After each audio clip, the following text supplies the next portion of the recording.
Hello, this side doctor Priya Mishra. आज हम बात करते हैं हेयर फॉल के बारे में, जो कि एक बहुत कॉमन प्रॉब्लम है और अगर हम वर्ल्ड वाइड देखे जाएं तो मिलियन ऑफ पीपल इसे सफर कर रहे हैं ऑलरेडी। इवन अगर आप अपने घर में या अपने कलीग्स में भी देखेंगे तो रोज कोई ना कोई इस चीज को बोलता रहता है, यार बाल बहुत ज्यादा झड़ रहे हैं। और इसके ट्रीटमेंट की अगर हम बात करें तो हेयर फॉल का अगर जब तक हम रूट कॉज नहीं जानेंगे कि उसके हेयर फॉल का कारण क्या है, तब तक हम उसको कुछ भी ट्रीटमेंट दे दे, हेयर फॉल नहीं रुकेगा। तो let's discuss what are the causes of hair fall. First one is genetic. तो जेनेटिक हेयर फॉल को हम एंड्रोजेनिक एलोपेशिया के नाम से भी जानते हैं, जिसमें आप ये देखेंगे कि मेरे पापा के भी बाल इसी तरीके से झड़ते थे, मेरे दादाजी के भी बाल इसी तरीके से झड़ते थे, इस कारण से मेरा भी हेयर फॉल शुरू हो चुका है। और इसको हम मेल पैटर्न बाल्डनेस बोलते हैं। आप बहुत देखेंगे कि हेयर मार्जिन लोगों की पीछे होने लग जाती है धीरे धीरे, और बाल्डनेस वहां से स्टार्ट होती है। Second one is the nutritional deficiency. तो जैसे आयरन हो गया, जिंक हो गया, बायोटिन हो गए, अगर इनकी डेफिशिएंसी होती है तो हेयर वीक होने लग जाते हैं, हेयर्स की थिनिंग स्टार्ट हो जाती है और उसके बाद हेयर फॉल स्टार्ट हो जाता है।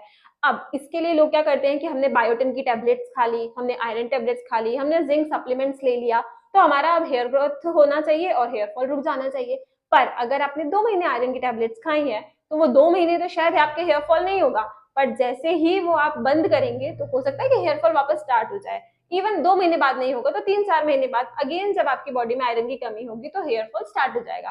तो इसके लिए हमें अपनी डाइट में जब तक हम आयरन ऐड नहीं करेंगे ये प्रॉब्लम दूर नहीं होगी।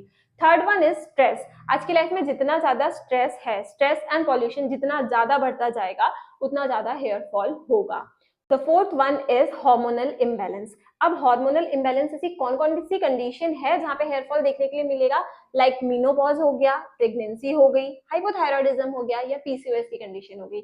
यहाँ सारी कंडीशंस में हमें हेयर फॉल देखने के लिए मिलता है। पर यहाँ पे क्या अगर हम डायरेक्ट हेयर फॉल ट्रीट करेंगे तो हेयर फॉल ट्रीट हो जाएगा? नहीं, यहाँ पे उनके पीछे की जो डिसीजेस हैं हमें वो भी साथ में ट्रीट करनी पड़ेगी। Next one is dandruff. अगर हम बात करते हैं तो ये सबसे ज्यादा कॉमन रीजन है डैंड्रफ। अगर हमारे हेयर्स में डैंड्रफ है और हम कितने भी प्रोडक्ट्स यूज कर रहे हैं उस हमारा हेयर फॉल नहीं रुकेगा।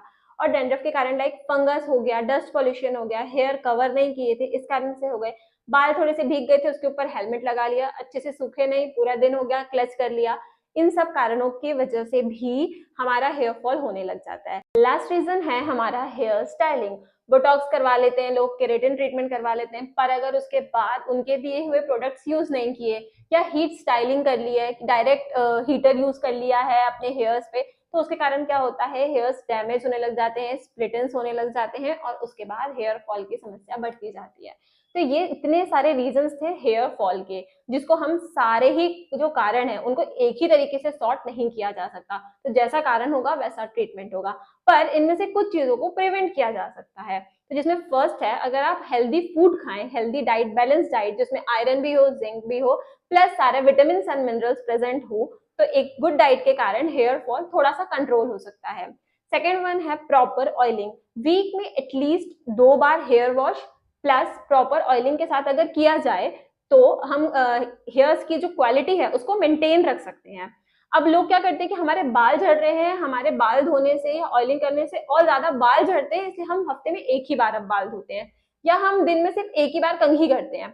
तो इससे क्या होता है कि डस्ट जाके जमा होने लग जाती है और जो प्रॉपर टाइम पे अगर डस्ट हटती जाए तो डैंड्रफ इकट्ठा नहीं होगा, ये जाके जन्म दे देती है अगेन डैंड्रफ को, और जब हम हेयर फॉल को रोकने के लिए कंघी नहीं कर रहे हैं तो डैंड्रफ से और ज्यादा हेयर फॉल होने लग जाता है। नेक्स्ट वन है कि हम अवॉइड करें हेयर स्टाइलिंग को।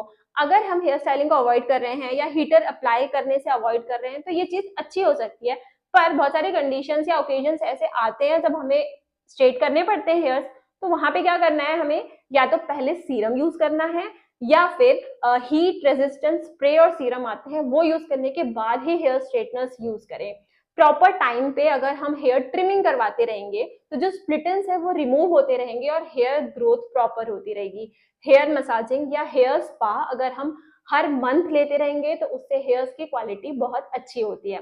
लास्ट वन है स्ट्रेस को अगर हम मेंटेन करें हमारी बॉडी में, जो कि क्वाइट डिफिकल्ट है, पर अगर हम डेली प्रैक्टिस करें योगा और मेडिटेशन 5 मिनट से शुरू करके, तो हम स्ट्रेस को थोड़ा सा मैनेज कर सकते हैं, जिसके कारण भी हमारा हेयर फॉल बहुत ज्यादा कंट्रोल होता है। अब अगर हम कुछ होम रेमेडीज की बात करते हैं, तो अब जो ऑयलिंग कर रहे हैं हेयर्स की, उसमें या तो विटामिन ई की कैप्सूल्स मिला लें, कोकोनट ऑयल अगर अप्लाई करें तो उसके बहुत अच्छे रिजल्ट्स हैं। सेकेंड वन, आंवला, आंवला ऑयल हो या आंवला एज अ आप कंटेंट अपने फूड में अगर ऐड कर लें, चाहे वो किसी भी फॉर्म में हो, क्योंकि आंवला में जो विटामिन सी होता है वो किसी भी फॉर्म में, इवन आप ड्राइड आंवला भी ले रहे हैं, जो आंवला सुपारी वगैरह आती है, उसमें भी उसकी विटामिन सी की क्वालिटी कम नहीं होती है, तो वो आप अपनी डेली रूटीन में ऐड कर सकते हैं। Third one is fenugreek seeds या मेथी के दाने, अगर आपने सुना होगा, वो अगर आप खा रहे हैं तो, या उसका मास्क अप्लाई कर रहे हैं अपने हेयर्स में वीक में एक बार भी, तो उससे हेयर की क्वालिटी बहुत ज्यादा अच्छी होती है। Now let's discuss some homeopathic remedies for this.